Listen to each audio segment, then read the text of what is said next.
ഇന്നത്തെ നമ്മുടെ റെസിപ്പി വളരെ എളുപ്പത്തിൽ നമുക്ക് ഉണ്ടാക്കിയെടുക്കാൻ പറ്റുന്ന നല്ല സ്വീറ്റ് ആയിട്ടുള്ളൊരു സ്നാക്കാണ്. നമുക്ക് മാവ് കലക്കി ഒഴിച്ചും കൊണ്ട് വളരെ എളുപ്പത്തിൽ നമുക്കിത് ചെയ്തെടുക്കാവുന്നതാണ്. സാധാരണ മാവ് നമ്മൾ കുഴച്ച് പരത്തിയെടുക്കുന്ന ബുദ്ധിമുട്ടൊന്നും ഇതിനില്ല, വളരെ എളുപ്പത്തിൽ ചെയ്തെടുക്കാം. അപ്പോൾ ആദ്യം ഇതിനായിട്ട് ഞാനിവിടെ 6 അച്ച് ശർക്കര എടുത്തിട്ടുണ്ട്. അതൊരു പാനിലേക്ക് ഇട്ട് കൊടുത്ത് അതിലേക്ക് 1/2 കപ്പ് വെള്ളം ഒഴിച്ച് കൊടുക്കുക. എന്നിട്ട് നമുക്കിത് സിറപ്പ് ഉണ്ടാക്കിയെടുക്കാം. അപ്പോൾ ഇനി സ്റ്റൗവിലേക്ക് വെച്ചിട്ട് നമുക്കിത് നല്ലതുപോലെ ഒന്ന് തിളപ്പിച്ചെടുക്കാം. ഇതിപ്പോൾ നല്ലതുപോലെ തിളച്ച് ശർക്കരയൊക്കെ നല്ല മെൽറ്റായി വരുന്നുണ്ട്.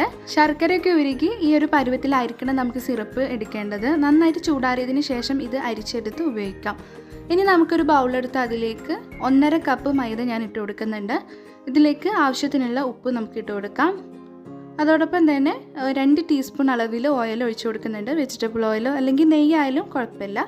ഇതിലേക്ക് ഒരു മുട്ട നമുക്ക് പൊട്ടിച്ചൊഴിക്കാം. ആവശ്യത്തിന് വെള്ളം ഒഴിച്ചിട്ട് നമുക്കിതൊന്ന് കലക്കിയെടുക്കണം. ഞാനിവിടെ 2.25 കപ്പ് വെള്ളം ഒഴിക്കുന്നുണ്ട്.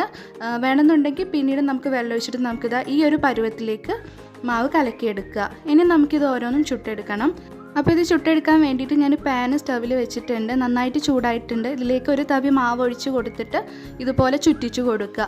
ഇതിൻ്റെ മുകൾ ഭാഗം ഡ്രൈ ആയി കഴിഞ്ഞാൽ നമുക്ക് ഇതൊന്ന് തിരിച്ചിട്ട് കൊടുത്തിട്ട് തിരിച്ചും മറിച്ചുവിട്ട് നമുക്കിതങ്ങ് ചുട്ടെടുക്കണം.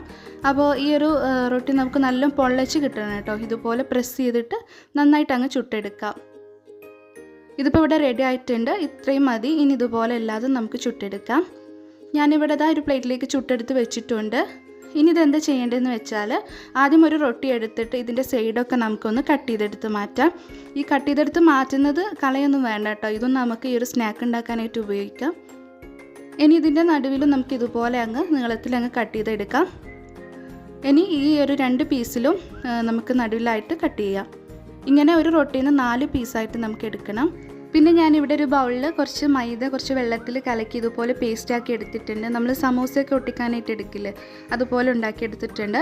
ഇനി ആദ്യം ഒരു പീസ് എടുത്ത് ഇതുപോലെ പതുക്കെ ഒന്ന് റോൾ ചെയ്യുക. എന്നിട്ട് ഇതിൻ്റെ സൈഡിലായിട്ട് ഇതുപോലെ നമുക്ക് മൈദ പേസ്റ്റ് അങ്ങ് തേച്ച് കൊടുത്തിട്ട് ഇതിൻ്റെ അറ്റം ഇതുപോലെ അങ്ങ് ഒട്ടിച്ച് കൊടുത്താൽ മതി. അതങ്ങനെ ഒട്ടി നിന്നോളൂ കേട്ടോ.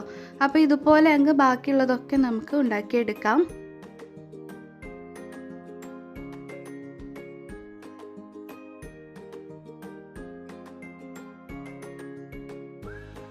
റൊട്ടീൻ്റെ 2 സൈഡും നമ്മൾ കട്ട് ചെയ്തെടുത്ത് മാറ്റിയിട്ടുണ്ടായിരുന്നു. അത് കളയേണ്ട ആവശ്യമൊന്നുമില്ല. ഇതുപോലെ ഇങ്ങനെ മൈദ പേസ്റ്റ് വെച്ചിട്ട് ഒട്ടിച്ച് ഇതും നമുക്ക് ഇതുപോലെ ഇങ്ങനെ എടുത്ത് ഉപയോഗിക്കാവുന്നതാണ്.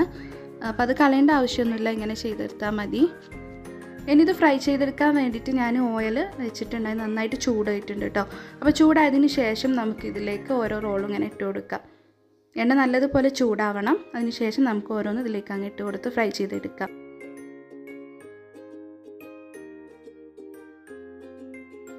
തിരിച്ചും മറിച്ചിട്ട് കൊടുത്തിട്ട് ഒരു മീഡിയം ഫ്ലെയിമിൽ ഇട്ടിട്ട് നന്നായിട്ട് ഇതങ്ങ് ഫ്രൈ ചെയ്തെടുക്കാം. ഈ ഒരു കളറായി കഴിഞ്ഞാൽ നമുക്ക് എണ്ണയിൽ നിന്ന് കോരിയെടുത്തിട്ട് ടിഷ്യൂ പേപ്പറിലേക്ക് അങ്ങ് മാറ്റാം കേട്ടോ. അപ്പോൾ ഇത്രയേ ഉള്ളൂ. ഇതുപോലെ നമുക്ക് ബാക്കിയുള്ളതൊക്കെ അങ്ങ് ഫ്രൈ ചെയ്തിട്ട് എടുക്കാം.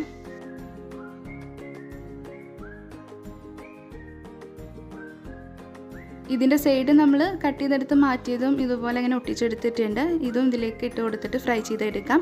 നല്ല ക്രിസ്പി ആയിട്ടാണ് നമുക്കൊരു സ്നാക്ക് കിട്ടുന്നത് കേട്ടോ. എൻ്റെ ശബ്ദത്തിൽ തന്നെ മനസ്സിലാവും, നല്ല ക്രിസ്പിയാണ്. ഇനി എന്താ ചെയ്യേണ്ടതെന്ന് വെച്ചാൽ നമ്മൾ നേരത്തെ ശർക്കര ഉരുക്കിയിട്ട് അത് സിറപ്പ് ഉണ്ടാക്കി എടുത്തിട്ടുണ്ട്. ഇത് നന്നായിട്ടൊന്ന് അരിച്ചെടുക്കണം കേട്ടോ. അതിനുശേഷം നമ്മൾ ഈ ഉണ്ടാക്കിയെടുത്തിട്ടുള്ള ഈ ഒരു സ്നാക്ക് ആ ഒരു സിറപ്പിലേക്ക് അങ്ങ് ഇട്ട് കൊടുക്കാം. മുഴുവനായിട്ട് ഇട്ട് കൊടുക്കേണ്ട. അങ്ങനെ 2 പ്രാവശ്യമായിട്ട് കുറേശ്ശെ അങ്ങനെ ഇട്ട് കൊടുത്തിട്ട് ഈ ഒരു സിറപ്പിലൊന്ന് മുക്കിയിട്ട് നന്നായിട്ടൊന്ന് ഇളക്കിയെടുത്ത് ഇത് നമുക്ക് കോരിയെടുക്കുക. അതിനുശേഷം നമുക്കിതൊരു അരിപ്പയിലേക്ക് ഇട്ട് കൊടുക്കാം കേട്ടോ. ഒരു അത്യാവശ്യം വലിയൊരു അരിപ്പയിലേക്ക് ഇട്ട് വെക്കുകയെന്നുണ്ടെങ്കിൽ ഈ ഒരു സ്നാക്കിൽ അധികം വരുന്ന സിറപ്പൊക്കെ നമുക്കങ്ങനെ വാർത്തെടുക്കാം. അപ്പോൾ ഇത് ഇത്രയും ആദ്യം നന്നായിട്ട് ഇളക്കിയെടുത്തതിന് ശേഷം നമുക്കിത് അരിപ്പയിലേക്ക് അങ്ങ് ഇട്ട് കൊടുക്കാം. ബാക്കിയുള്ളതും ഇതുപോലെ അങ്ങ് സിറപ്പിലേക്ക് ഇട്ട് കൊടുത്തിട്ട് ഇളക്കിയെടുത്ത് നമുക്കിതിങ്ങനെ കോരിയെടുക്കാം. അപ്പോൾ നമ്മുടെ സ്നാക്ക് ഇവിടെ റെഡി ആയിട്ടുണ്ട്. ഇതിന് മുകളിലായിട്ട് ഞാൻ കുറച്ച് ഒന്ന് ക്രഷ് ചെയ്ത് വെച്ചിട്ടുള്ള ബദാമോ ഇനി എന്തെങ്കിലും നട്ട്സ് ഉണ്ടെങ്കിൽ അതൊന്ന് ഇട്ട് കൊടുത്താൽ മതിയാവും. വളരെ ടേസ്റ്റി ആയിരുന്നു. പെട്ടെന്ന് നമുക്ക് ചെയ്യാൻ പറ്റുന്ന നല്ലൊരു സ്വീറ്റ് ആയിട്ടുള്ളൊരു സ്നാക്കാണ് കേട്ടോ. അപ്പോൾ ഒന്ന് ട്രൈ ചെയ്ത് നോക്കുക. അധികം ബുദ്ധിമുട്ടൊന്നുമില്ല. ഇന്നത്തെ വീഡിയോ നിങ്ങൾക്ക് ഇഷ്ടമായി എന്ന് വിചാരിക്കുന്നുണ്ട്. വീഡിയോ ഇഷ്ടപ്പെട്ടിട്ടുണ്ടെങ്കിൽ സബ്സ്ക്രൈബ് ചെയ്യാത്തവരൊന്ന് സബ്സ്ക്രൈബ് ചെയ്യുക. വീണ്ടും നല്ല റെസിപ്പി ആയിട്ട് അടുത്തൊരു ദിവസം തന്നെ കാണാം. താങ്ക്